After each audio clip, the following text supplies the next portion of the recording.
When I first moved into the little two-story house on Oak Ridge Lane, I never expected that my quiet suburban life would turn into the storm it did. My husband, Mark, and I had been married for nearly 7 years, and on the surface, our life seemed stable. Comfortable jobs, a tidy home, and the kind of neighborhood where everyone waved from their driveways. But beneath the neat white fences and blooming flower beds, I was struggling with something I couldn't quite admit even to myself: the loneliness that had crept into my marriage. Mark was a good man. Steady, responsible, hardworking. He had built a career in finance, one that demanded long hours, endless phone calls, and late nights at the office. I worked as a teacher at the local elementary school, pouring my heart into my students. By the time we both got home, exhaustion wrapped itself around us, and the space between us grew wider with each passing day. That's when Liam entered my life. He had moved in next door a year earlier, a 31-year-old contractor with sandy blonde hair, a warm smile, and a laugh that carried easily across the yard. Everyone in the neighborhood seemed to like him. He fixed broken fences, mowed lawns for the elderly couple down the street, and waved at kids riding bikes. At first, he was just the friendly neighbor. But as time went on, he became something else. It started innocently enough. He'd stop by while I was gardening and chat about his day. He'd help me carry in groceries when he saw me struggling.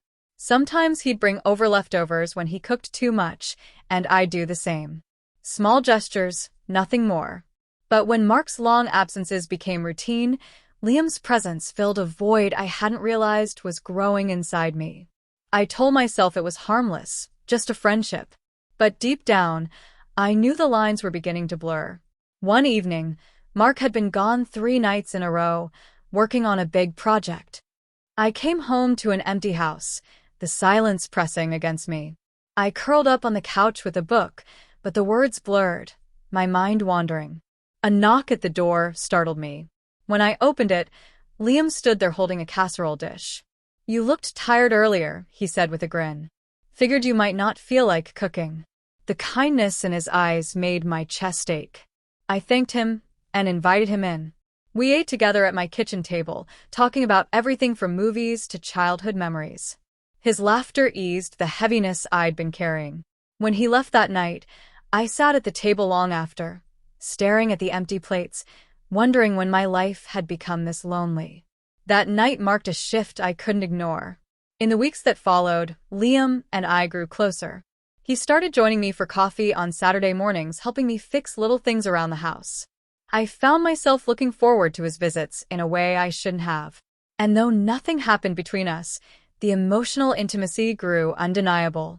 Then came the night that changed everything. It was late, close to midnight, when I woke to the sound of rain tapping against the window. I was alone again. Mark had called earlier to say he'd be staying at the office. I tossed and turned, unable to sleep, the ache of loneliness twisting inside me. At some point, I must have drifted off because I woke to the sound of a soft knock. When I opened my eyes, Liam was standing in the doorway of my bedroom. At first, I thought I was dreaming. He looked hesitant, his hand still resting on the doorframe. "I'm sorry," he whispered. "I saw your light on earlier, and I just wanted to check on you. You seemed upset today." I sat up, my heart racing. "Liam, you can't just—" "I know," he interrupted, running a hand through his hair. "I shouldn't be here. But I couldn't stop thinking about you, about how you've been carrying everything alone." The room felt heavy with unspoken words. I wanted to tell him to leave, to shut the door and walk away. But instead, I whispered, "I don't know what I'm doing anymore." He stepped closer, and for a moment, the space between us felt charged. He didn't touch me, didn't cross the line we both knew existed. But the look in his eyes said everything. "I can't watch you hurt like this," he said softly. "You deserve more than empty nights and unanswered calls." Tears filled my eyes because he was right. I had begged Mark to see me, begged him to hear me when I told him how lonely I felt. But nothing had changed. And now here was Liam, seeing me in a way my husband hadn't in years. I wanted to reach for him. I wanted to let go of all the rules, all the promises, and just surrender. But something inside me pulled back. This wasn't who I was. This wasn't how I wanted my story to be written. Liam, I whispered, my voice shaking. Please don't. He froze, the pain in his eyes reflecting my own. Then slowly he nodded. Without another word, he stepped back, left the room, and closed the door behind him. I buried my face in my hands and sobbed. That night, I realized how close I had come to crossing a line I could never uncross. Liam hadn't touched me, but emotionally, I had already betrayed my vows. The guilt was overwhelming. The next morning, I knew I had a choice to make. I couldn't keep living in this limbo, torn between a marriage that left me hollow and a neighbor who made me feel alive. I needed to confront the truth. When Mark came home that evening, exhausted and distracted, I asked him to sit down.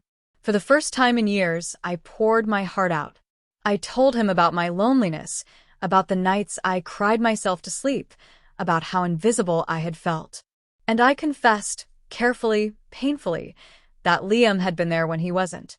Mark's face went pale, his jaw tightening. For a moment, I thought he would walk out.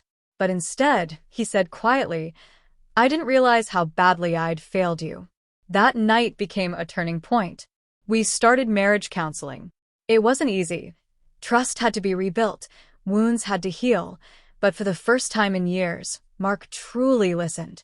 He took steps to balance his work and our life together. And slowly, the space between us began to close. As for Liam, things changed. We remained polite, but distant. He seemed to understand without words that I had chosen my marriage, chosen to fight for what I had promised. And though it hurt to let go of the connection we'd shared, I knew it was the right decision. Looking back now, I realized that night wasn't just about infidelity. It was about honesty, about confronting the cracks that had been forming for years, and about making a choice. Love isn't always easy, and sometimes it requires facing the darkest parts of ourselves. My neighbor Liam came to my room while I was sleeping, and though it nearly destroyed me, it also saved me. It forced me to see the truth and to fight for the love I thought I'd lost. And in the end, it reminded me that true love isn't about who makes your heart race in a moment of weakness. It's about who stays, who fights, and who never gives up when everything else falls apart.